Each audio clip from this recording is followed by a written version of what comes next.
जो जो देखे, और भगवान ने जिन पर कृपा दृष्टि की सब निहाल हो गए, पर उससे ज्यादा कृपा दृष्टि भगवान के नाम ने की। भगवान का नाम अवतार के समय तो जो भगवान ने कृपा करी वो तो सब परम पद के अधिकारी हुए, लेकिन आज भी नाम की कृपा से इनका रूप नेत्रों में छा जाता। देखी रूप नाम आधेना, बात पकड़ लो, अगर नाम जप करोगे तो महासुखी हो जाओगे। आप देख लेना, हम अपने संतों से जो सुना, शास्त्रों में जो पढ़ा, अपने जीवन, भगवान से भी बढ़कर कृपालु भगवान का नाम है। अब वो तो भाव में डूबे हुए पंडित जी प्रभु की चरण रजली माथे पे चढ़ाई, भगवान की रूप माधुरी नेत्रों में बसाई, यशोदा मैया से विदा हुए।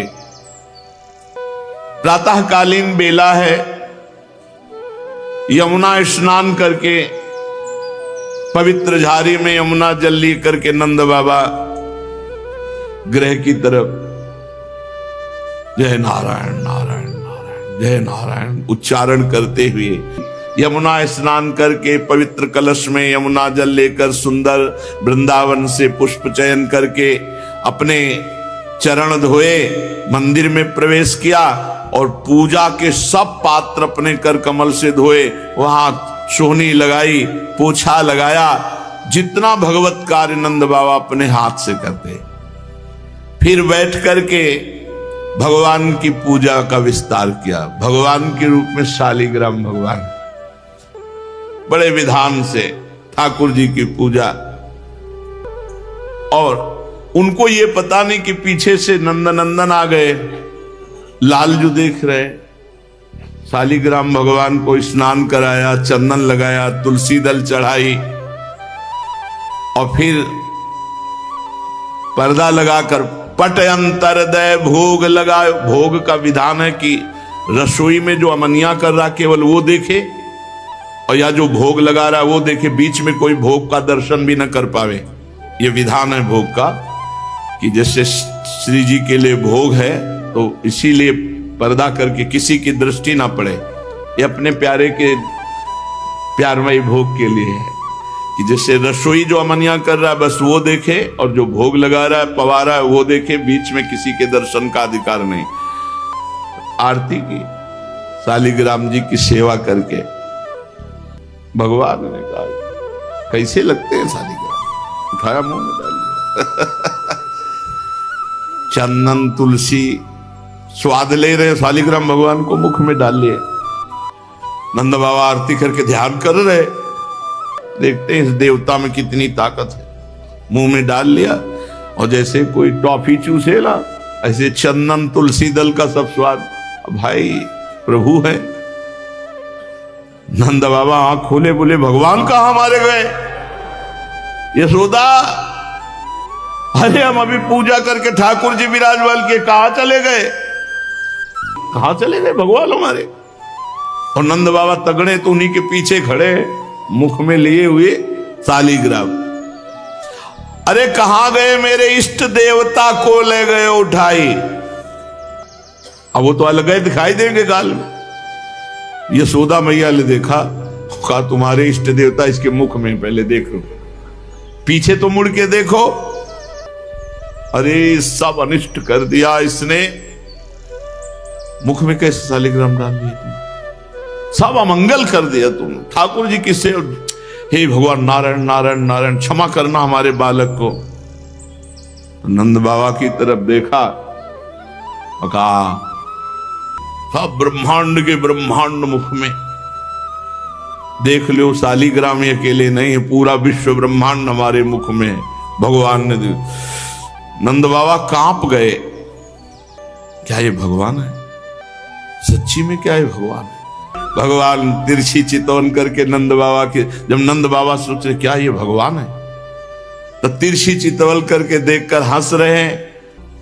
अब तुरंत वात्सल्य ने ऐश्वर्य और ज्ञान को फटकारा कि यहां वात्सल्य रस है बाबा के अंदर में, तुम यहां विराट रूप ऐश्वर्य, और ये कि ये क्या भगवान है ऐसा ज्ञान नहीं, नहीं, फिर वात्सल्य में बाधा पड़ जाएगी। ये भगवान है ऐसे, जैसे आप भोग लगाने चलो और ये भाव कह रहे तो भगवान है, ये तो सबको पवाते हैं, ये तो पूर्ण काम, ऐसा नहीं, फिर आपके अंदर पीड़ा नहीं होगी। जब होता मेरे प्रभु, मेरे लाडली लाल, तो उनको भूख लगी, उनको पवाओ, जैसे छोटे बच्चे को लगती है ना, तो वो कुछ कह नहीं सकते, लेकिन हमारे अंदर विकलता होती, माँ के अंदर विकलता होती, ऐसी सेवा की जाती। ये मान ले तो भगवान है, तो भगवान ने ये मेरे प्राणाराध्य, मेरे प्राण प्रिय है। मुख से निकाल करके शालिग्राम भगवान पुनः स्नान कराए, विराजमान किए, और नंद बाबा को हृदय में बार बार आ रहा था कि ये जो मैंने मुख में इसके सब ब्रह्मांड देखे, ये क्या था, ये क्या था। तो वात्सल्य ने एकदम ऐसे, बाबा को लगा पता नहीं क्या मुझे हो गया है कि कहीं कहीं भी कुछ भी दिखाई दे रहा है इस समय, पूरा लाला के छोटे से मुख में ब्रह्मांड कैसे दिखाई दे रहा है। प्रभु सच्चिदानंद में इसीलिए तो अवतार लिया है महासुख प्रदान करने के लिए। श्री लालजू महाराज विविध प्रकार की लीलाओं से बाबा और मैया को सुख प्रदान कर रहे हैं। एक दिन चांदनी एकदम छिटकी हुई है, रात्रि की छिटक चांदनी, और लालजू उसी चांदनी में ता ता थे थे ता थे ऐसे नृत्य कर रहे हैं बाल गोविंद। बाबा छुप गए खंभे की आड़ में, अकेले में मस्त। बाबा बार बलिहारी जाओ लाला, अंदर से बलिहारी जाओ, कितना सुंदर नाचता है लालजू,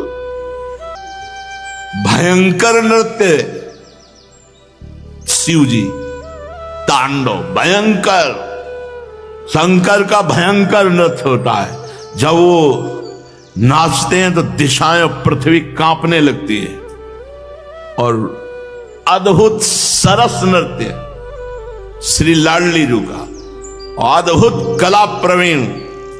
भला नाग के फण पर कोई नाच सकता है? नाग के फण, ये कालिया के फणों पर नृत्य करने हैं, और इनको कोई सिखाया थोड़ी, तो आचार्य हैं समस्त कलाओं के। अगर ये नाग के फण पर, तो हमारी लाडली जो कमल के दल पर, अभी नृत्य विलास लीला गायन परसों हुए थे, सुना था। लाल जो आश्चर्यचकित हो जाते हैं कि वो दल, कमल का दल, पंखुड़ी हिलती भी नहीं है ऐसे नृत्य कर। अब आप सोचोगे तो प्राकृतिक बुद्धि से सोचोगे, चिदानंद का सार लाडली जी को कैसे जानोगे। 64 कला प्रवीण तदपि लालजू अकेले में नृत्य कर रहे हैं। थे ताता थी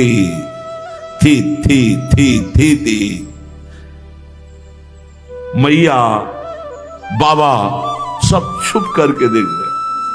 सोचो, सच्चिदानंद सौंदर्य माधुर्य निधि बाल गोपाल के लिए नृत्य कर रहे। वैसे ही बाल लुभावना स्वरूप होता है, फिर ये तो विश्व मनमोहन है, मुनि मनमोहन है।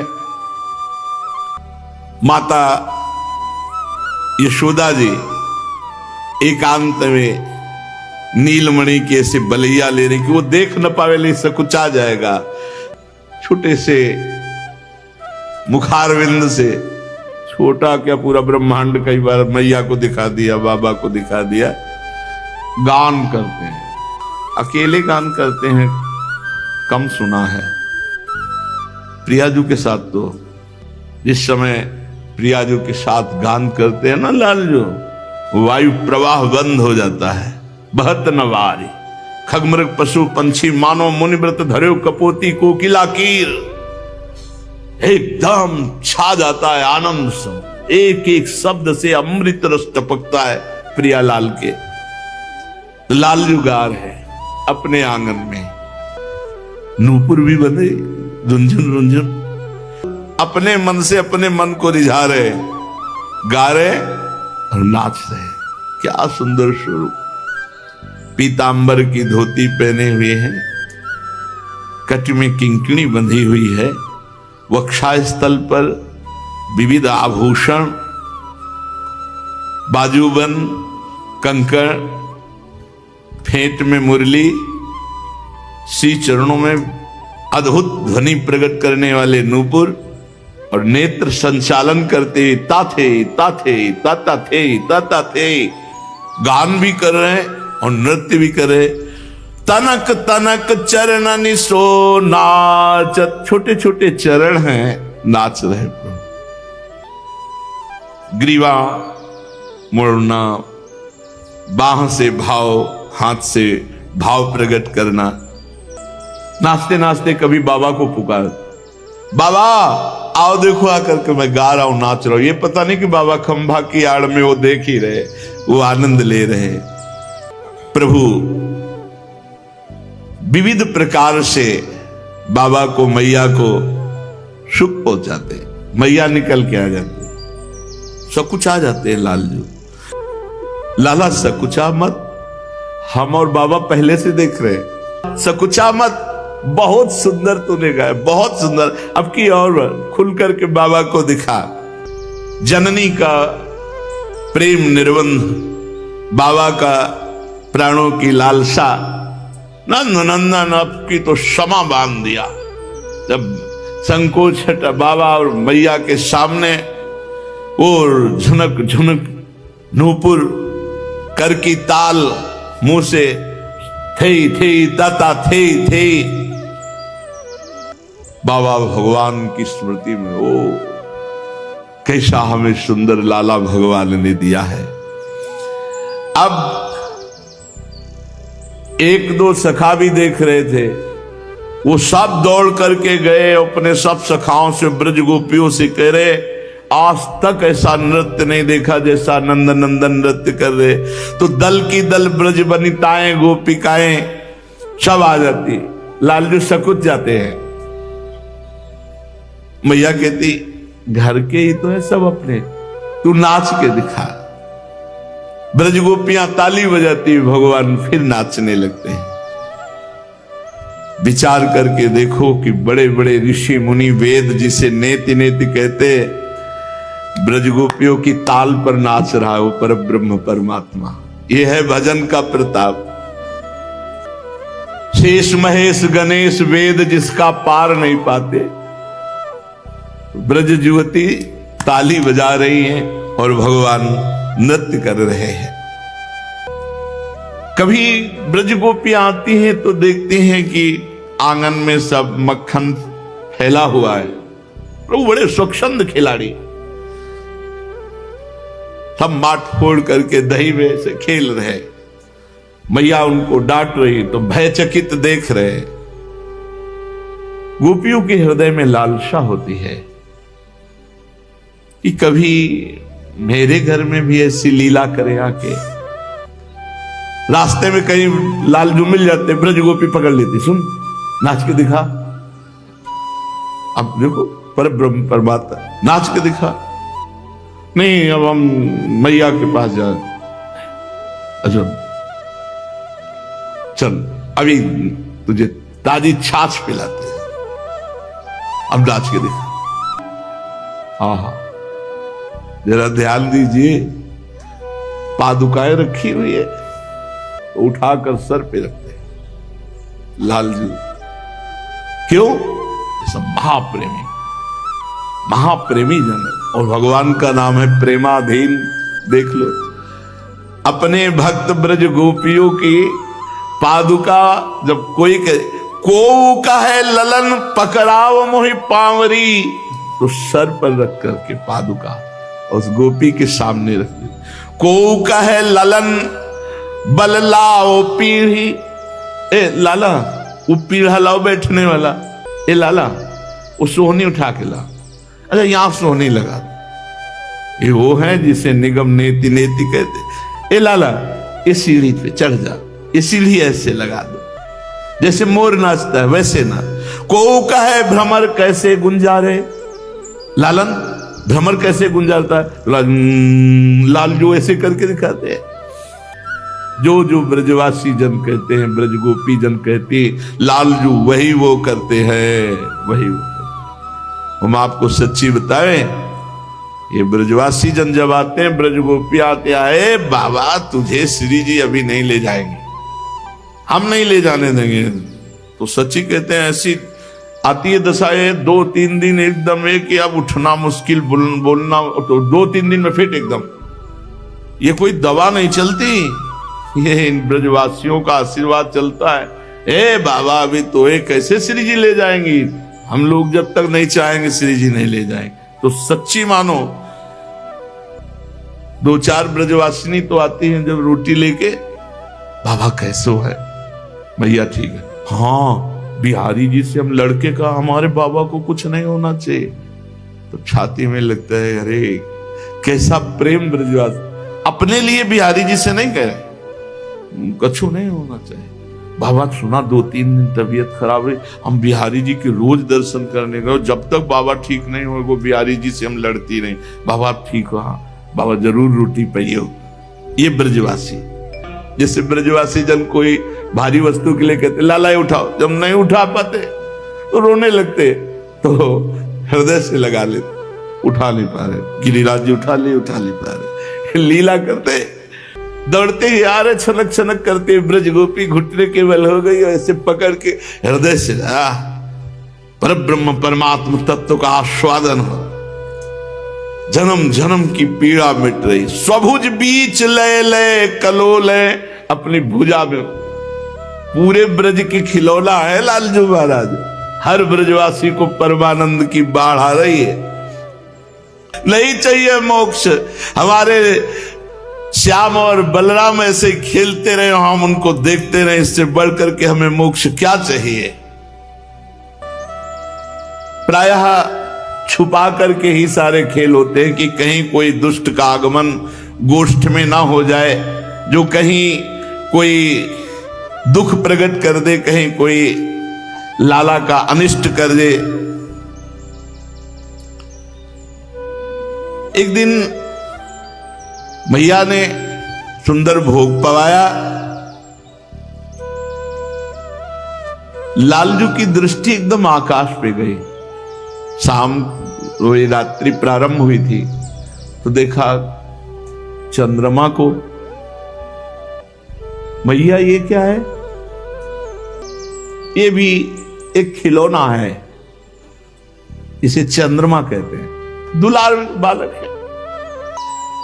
मैया अब तो मुझे यही खिलौना चाहिए, यही खिलौना खेलूंगा, अब मुझे ये चाहिए, जो ये चमक रहा है ना ये मुझे चाहिए। मैया ने कहा ये आकाश में चमक रहा, कोई ऐसे छत में थोड़ी कि हम लाके तुम्हें दे दें। अरे कैसे तुम्हें दें, अगर नहीं दोगी ना हम तुम्हारी गोद पे नहीं चढ़ेंगे, अभी पृथ्वी पे लुट जाएंगे, ब्रजरज में लुट जाएंगे, हमको चंद्रमा चाहिए। मैया ने अपनी निजी परिकर दासियों को कहा कि बड़ा हठीला है, मानेगा नहीं, उपाय करो।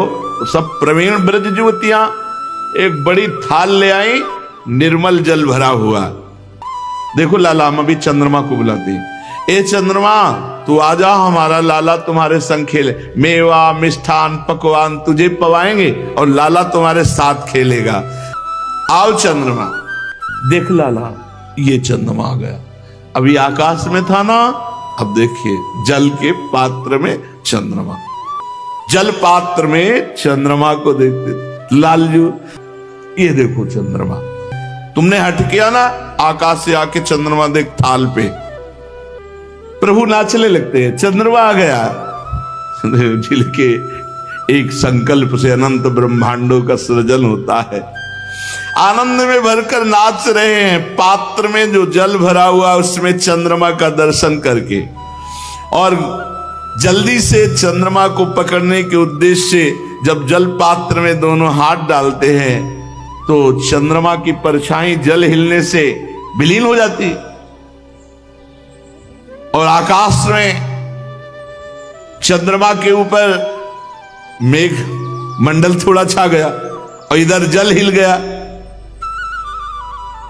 तो जल वाले चंद्रमा गायब हुए तो आकाश की तरफ देखा तो मेघ आ गए थे, बादल आ गए थे, तो वहां भी चंद्र नहीं। मैया से पूछा, रही मैया नीचे का चंद्रमा और ऊपर का चंद्रमा, दोनों चंद्रमा कहां चले गए?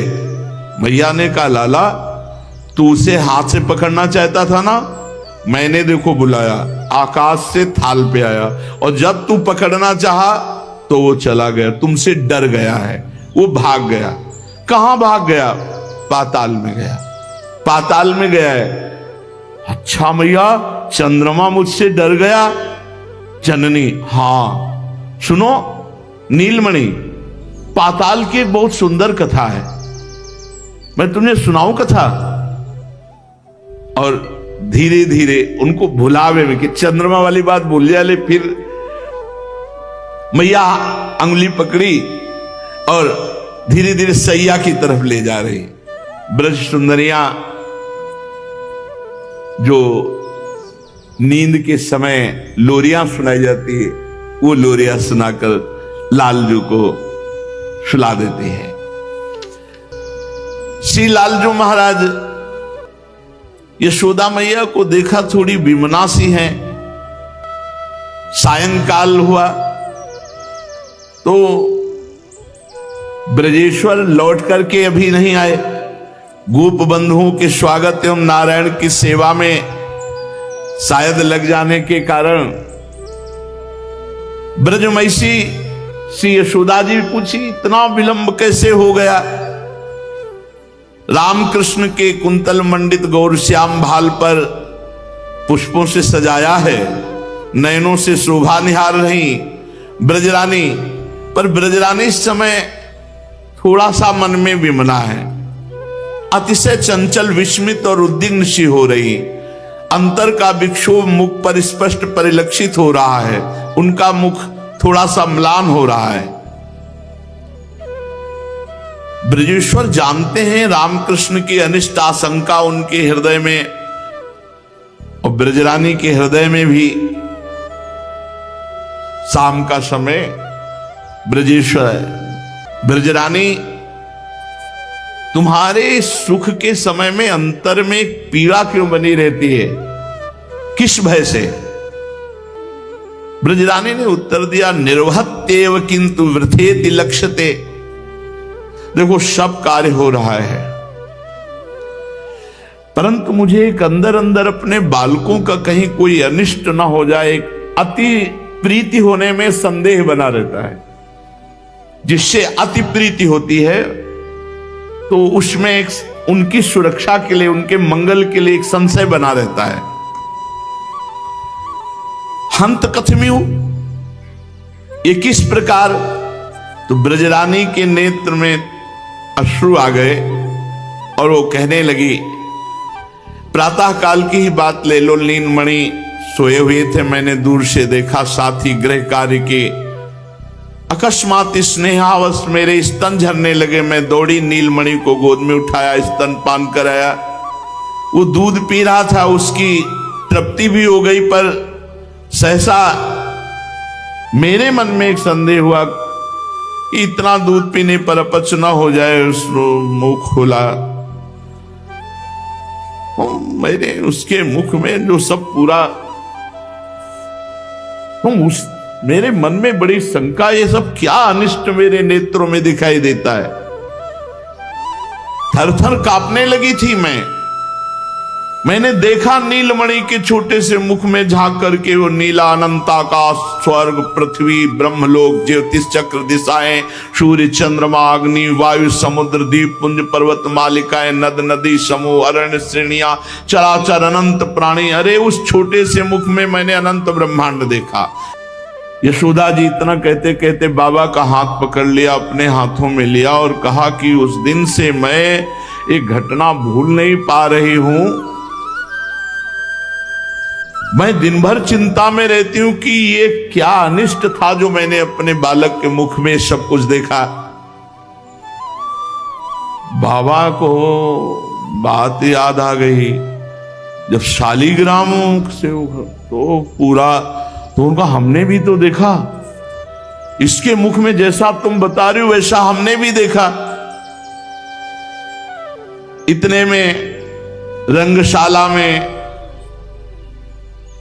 नृत्य और गायन का उत्सव रखा गया था, क्योंकि पूरी रात नाम कीर्तन उत्सव एकादशी को जैसे करते हैं, तो राम कृष्ण को, श्याम बलराम को लेकर के उसमें सम्मिलित हुए। अब वहां मंचन किया गया था रामलीला का। श्याम और बलराम बैठे हुए और रात्रि में नाम कीर्तन करते हुए मंचन किया गया रामलीला का। तो सबसे पहले सिया राम जी की झांकी बन के आई।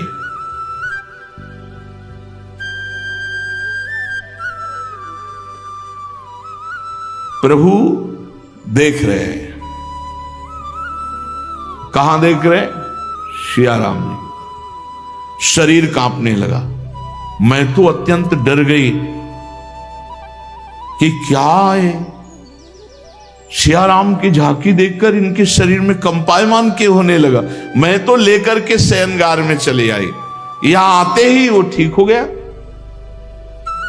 पर उसकी आंखों में नींद नहीं आ रही थी। मैंने सुलाने का प्रयास किया तो उसने कहा कि जो वहां लीला होने वाली थी वो कथा सुनाओ, राम जी की कथा सुनाओ। अब मैं अपने नीलमणि को रामचरित्र सुनाने लगी। एक महाराज चक्रवर्ती सम्राट अयोध्या नरेश दशरथ जी हुए। वो रघुवंशी थे और उनके 4 पुत्र हुए, राम लक्ष्मण भरत शत्रुघ्न, जिनमें मुख्य भगवान श्री राम जी। उनका विवाह विदेह नंदनी जनक सुता श्री सियाजू से हुआ, जो बहुत श्रेष्ठ और सुंदर थी। लक्ष्मण जी के साथ भगवान श्री राम और जानकी जी ने महाराज दशरथ जी के वचन को सत्य करने के लिए 14 वर्ष का वनवास। एक समय की बात है कि एक स्वर्ण का मृग बनकर मारीच आया। सियाजू की इच्छा पूर्ति के लिए भगवान उसके पीछे दौड़े। जेव ही मैया ने कहा कि जब स्वर्ण मृग के पीछे राम जी चले गए तो इधर रावण आया और सिया का हरण कर ले गया। भगवान एकदम व्याकुल होकर कहा, लक्ष्मण बाण लाओ। और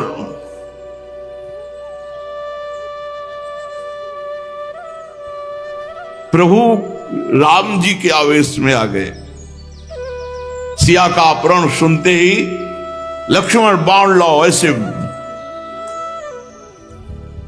यशोदा मैया कह रही, बाबा से हाथ में हाथ रखे बात करेगी। मैं बहुत व्यथित हूं, ये सब क्या हो जाता है मेरे लाला को।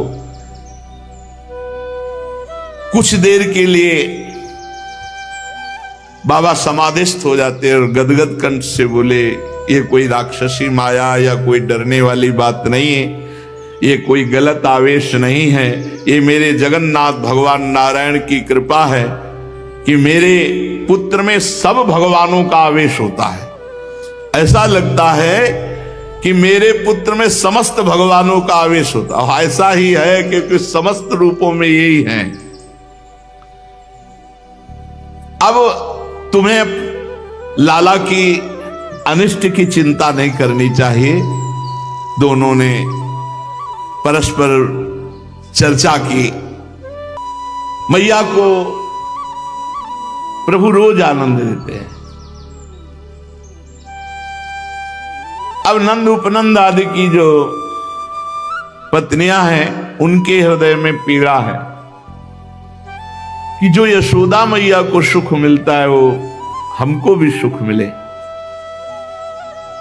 जैसी भावना करोगे, जो इच्छा करियो मन माही, हरि प्रसाद कछु दुर्लभ नहीं। एक दिन प्रभु उपनंद की पत्नी प्रभावती इनके घर में गए। इनकी बड़ी इच्छा थी, कल चर्चा करेंगे, माखन चोरी लीला कोई साधारण लीला नहीं। तो खूब माखन खाया और लुटाया और भागे। इनके मन में आया कि मैं वो सुख तो ले नहीं पाई कि पकड़ करके डांटती और वो रोते हमसे क्षमा मांगते, तो चलो शिकायत करने के बहाने कम से कम डांटने को तो मिलेगा। तो यशोदा जी के पास गई प्रभावती जी और कहा, यशोदा